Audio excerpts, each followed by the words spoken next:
もしあなたが必死に病の苦しみを訴えても信じてもらえなかったら、2024年4月12日、中国吉林省白州市早朝6時28分、白州医学高等専科学校のグラウンドは騒然とした空気に包まれていました。学生たちが不安げに見つめる先には、額に汗を浮かべ苦しそうに横たわる一人の女子生徒が。彼女は19歳で、まだこの学校に入学したばかりの張さん。誰も手を貸すな、演技に決まってる。男性教員の宋は息も絶え絶えの張さんを鋭い目で睨みつけ声を上げます。学生たちは彼に釘を刺され何もできずにいたのです。この2日後、張さんはその短い生涯を閉じました。それも当然の結果、張さんは男性教員の宋によって毎朝無理やり運動させられていたのです。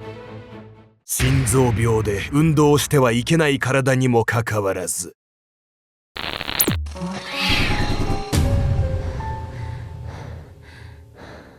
おそすけんちゃんです。やみやみこです。この間ショート動画を見てたら、無水カレー日記みたいな人が出てきて、見たことある？あんた無水カレー日記はわかんないけど、無水カレー動画とか昔結構見てました。あ、本当？痩せるとかっていうじゃない。だからいいじゃんと思って見てたら、すごいびっくりしたことがあって、具体的な名前は明かさないけど、アルゴメトリー見てくださってる2人とも当然知ってる視聴者さんがコメントをしてて、そのコメントに2万いいねぐらいついてて、すごいね。素晴らしいコメンターとして活躍してるなってびっくりして、どんなコメントだったの？鍋にぶち込んで火つけたら終わりってのがすっごくいいねって書いてあって、それ2万いいねもそれ2万いいね共感としてね。確かに私たちの動画にもね、みんなコメントしてくださって、私たち必ず目を通してるから、ぜひこれからもどんどんコメントしてください。今回は中国の専門学校で起きたとんでもない事件をご紹介します。心臓病で運動してはいけない女子生徒に教師が運動を強制したところ亡くなってしまったという非常に恐ろしい事件。信じらんないわね。その教師は運動させちゃいけないとか心臓病であること知らなかったの？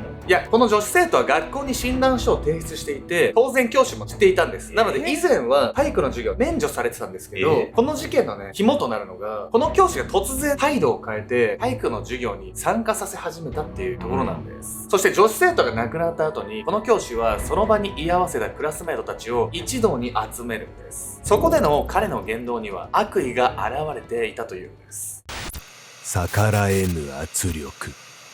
2024年4月14日、中国吉林省白州市白州医学高等専科学校の一室には、とあるクラスの生徒たちが一堂に集められていました。説明会という名目で呼び出されていたその生徒たち。説明される内容は、この2日前の朝の運動の時間の出来事についてでした。いきなり朝の運動と言われてもピンとこない方も多いかもしれませんが、これは中国に古くから根付いている文化の一つ。中国には集団で行う朝の運動が国家的な健康増進、集団規律と結びついて発展してきた歴史があります。その経緯から、ほとんどの学校では朝から集団で体操や運動を行う畜操という習慣があるのです。そしてその日、白州医学高等専科学校で行われた畜操では、生徒たちが運動を始めようと整列する最中、一人の女子生徒が倒れました。彼女はその事件から2日後、搬送先の病院で死亡が確認されたのです。緊急で開かれた説明会は、亡くなった女子生徒と一緒に朝の運動に参加していたクラスメイトたちに向けたものでした。集まった生徒たちを前に、男性教員の宋はこう話します。今日病院で蝶が亡くなったと連絡があった。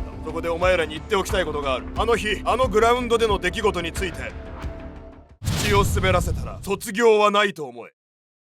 めちゃくちゃ脅迫してんじゃないのよ。明らかに自分がヤバいことしたって自覚あるやつの言動じゃない？しかもね、この宋っていう男性教師は、この学校内では逆らえない威圧感とか空気感とか、そういうね、雰囲気を持ってたんです。宋から口を滑らせたら卒業はないと告げられた生徒たちは思わずその場に凍りつきました。なぜなら彼らの学校生活の全てはこの宋という男が握っているようなものだから。彼は普通の教師とは少し立場の違う指導員という役を担っていました。指導員は中国の高等教育機関の教員の中でも、学生の生活管理や思想、政治的な教育、学習相談、クラス運営などを担う役職。単に授業を教える教員とは違って、学校生活全体を左右しうる立場にあり、学生たちが逆らいにくい構造ができているのです。まだ宋は生徒たちを脅迫するだけでなく、事件以来相次いでいたメディアからの連絡もスマホの電源を切り全て無視していました。そうまでしてでも彼が隠したかったこととは一体何なのか。それは教師宋が心臓病で本来は運動してはいけない女子生徒を無理やり運動させていたことでした。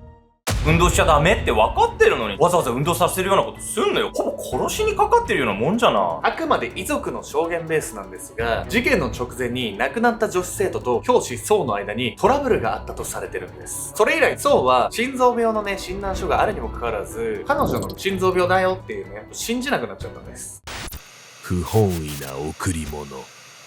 事件の少し前、白状医学高等専科学校の早朝のグラウンドでは、その日も生徒たちが汗を流していました。そして前を走る集団から少し遅れて、その後ろをゆっくり歩く女子生徒が一人。彼女は19歳の張さん。張さんは12歳の頃に先天性の心臓病と診断されて以来、心拍数を計測するリストバンドを手放せない生活に、激しい運動は一切できなくなってしまいました。学校にも診断書を提出しており、体育の授業は免除されていたのですが、学級委員長で責任感の強い張さんは毎朝グラウンドへ顔を出していたのです。生徒たちの出欠確認をしたり、グループの統率を取ったりしながら教師相を補佐する役割を担い、運動が始まると自分もゆっくり歩いて集団についていく。見るからに模範的な生徒だった張さんは教師相との関係も悪くありませんでした。しかしこの後のあるトラブルをめぐって、教師の相は彼女を目の敵にするようになるのです。これはむしろ真面目で先生に好かれるようなタイプの生徒なんじゃないの？こんな真面目な子がどんなトラブルを起こしちゃって言うのよ。実はね、張さんが真面目だからこそこの教師とのトラブルが起こったとされてるんです。2024年4月、中国の伝統行事清明節を迎えた頃、張さんは自宅で PC 画面を前に頭を悩ませていました。ちょっと高いけど先生、新鮮な魚が欲しいって言ってたもんね。ショッピングサイトを見ていた張さんは、そこでナマズ1匹と数匹のフナを購入。それは教師の僧から妻が生きのいい魚を食べたがっていると言われてのことでした。生徒が教師のために魚を購入すると聞くと少し不思議に感じますが、中国には贈り物の文化が根付いており、季節の節目に教師に贈り物をすることは珍しくありません。そして清明節は先祖の墓参りをする重要な行事。日本人向けには分かりやすく春のお盆と説明されることが多いです。お世話になっている教師に感謝の気持ちを伝えるにはちょうどいい節目だったのです。清明節の休暇が終わると、張さんは宋の自宅まで購入した魚を直接届けに行きました。奥様が新鮮な魚を食べたいとお聞きしてお持ちしました。贈り物を差し出す張さんと満足げにうなずきながらそれを受け取る教師の宋。しかし彼女が帰った後、魚の入った容器を開けた宋は激怒したのです。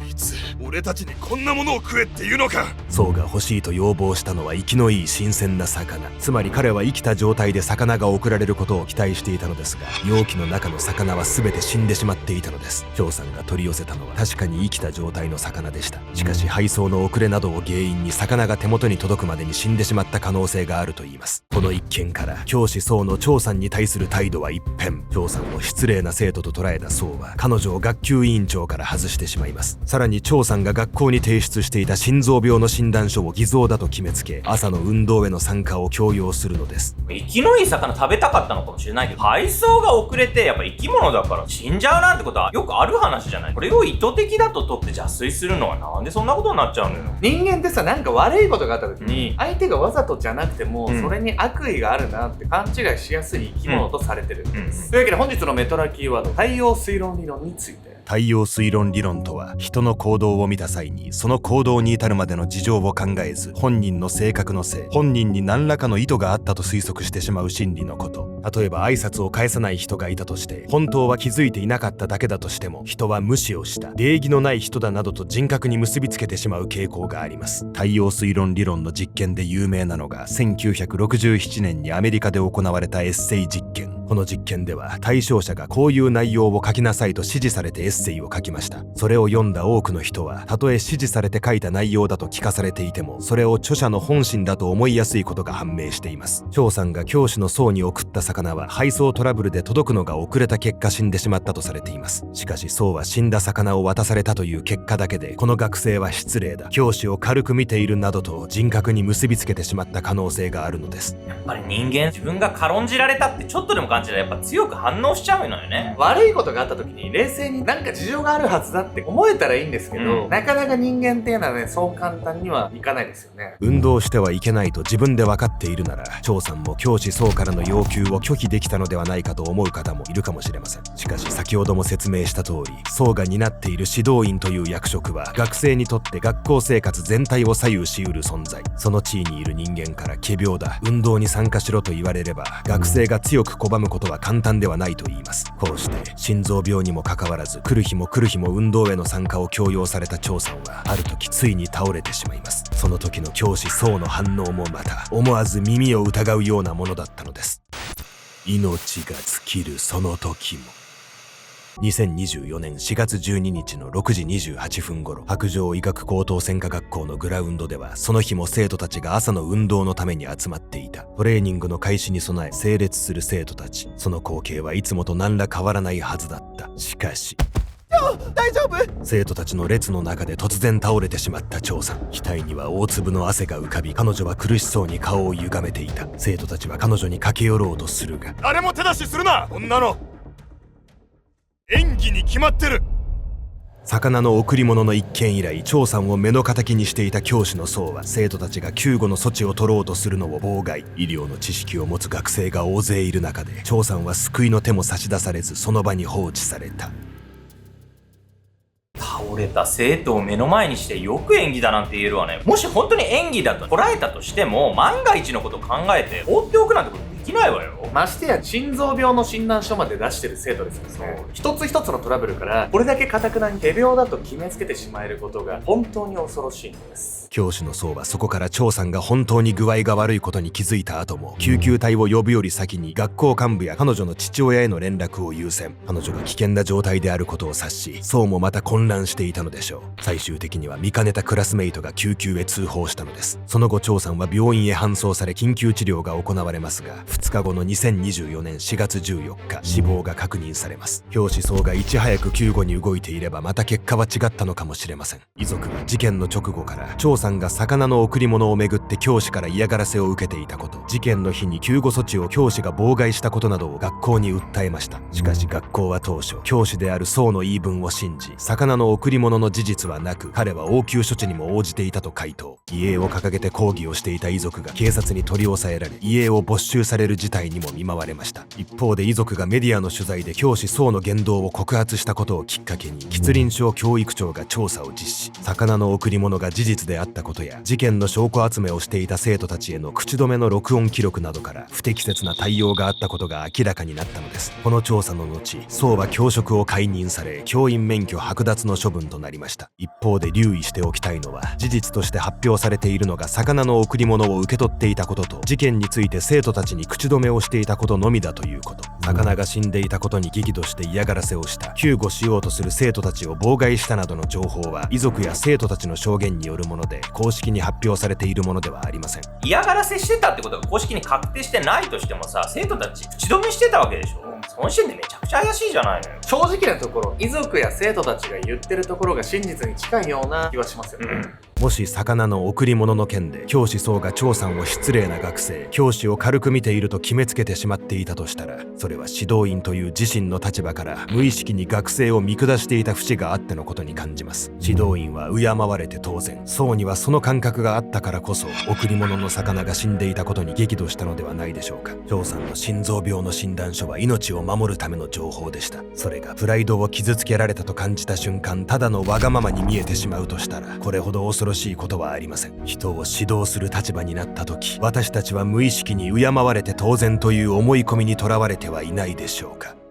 おっさっす。皆さんいつもアレゴメトリーを見ていただいてありがとうございます。というわけでね、我々ね、夏にも差し掛かろうというところで、この度ね、ちょっとアレゴメトリーの視聴者さんから、オンラインサロン、秘密結社アレゴメトリー入りたいんだけど、なんかどんな動画があるかね、わからなくてね、お金かかるの不安っていう方もいらっしゃったんで、今回ね、7月末までにね、入会した方限定で、1週間分のね、無料期間を設けさせていただいてね、そこでこう、お試ししていただいて、気に入ったらね、ご継続いただけるっていうね、キャンペーンを用意させていただきました。オンラインサロンもね、もうかなりのね、期間をね、運営してますので、今ね、アルゴメトリーに上がってないね、オンラインサロン限定の動画なんとね、120分を超えました。というわけでね、オンラインサロン限定なんで、ちょっと過激な動画だったりね、YouTube に上げられないようなものばかりなんですけど、そちらもね、興味ある方はね、ぜひこのキャンペーンをね、利用して、秘密結社アルゴメトリーに入会してみていただければと思います。改めてね、7月末まで入会の方限定なので、ちょっとね、迷ってる方とかはね、試しにね、入ってみてもいいんじゃないでしょうか。というわけで、引き続きね、アルゴメトリー、そして秘密結社アルゴメトリーをよろしくお願いします。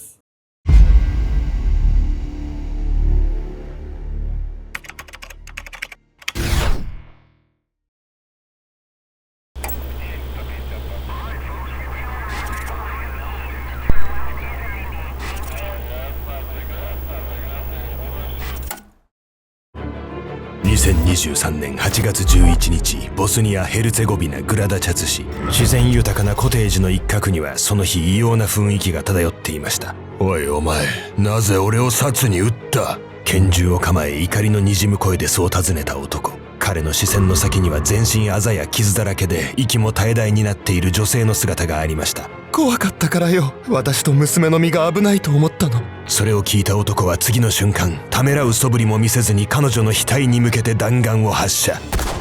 女性はその一撃によって即死しました。この男の正体は当時1万人以上のフォロワーを抱えていたボディービル系インフルエンサー。そしてこの事件の映像は彼自身が SNS で生配信していたのです。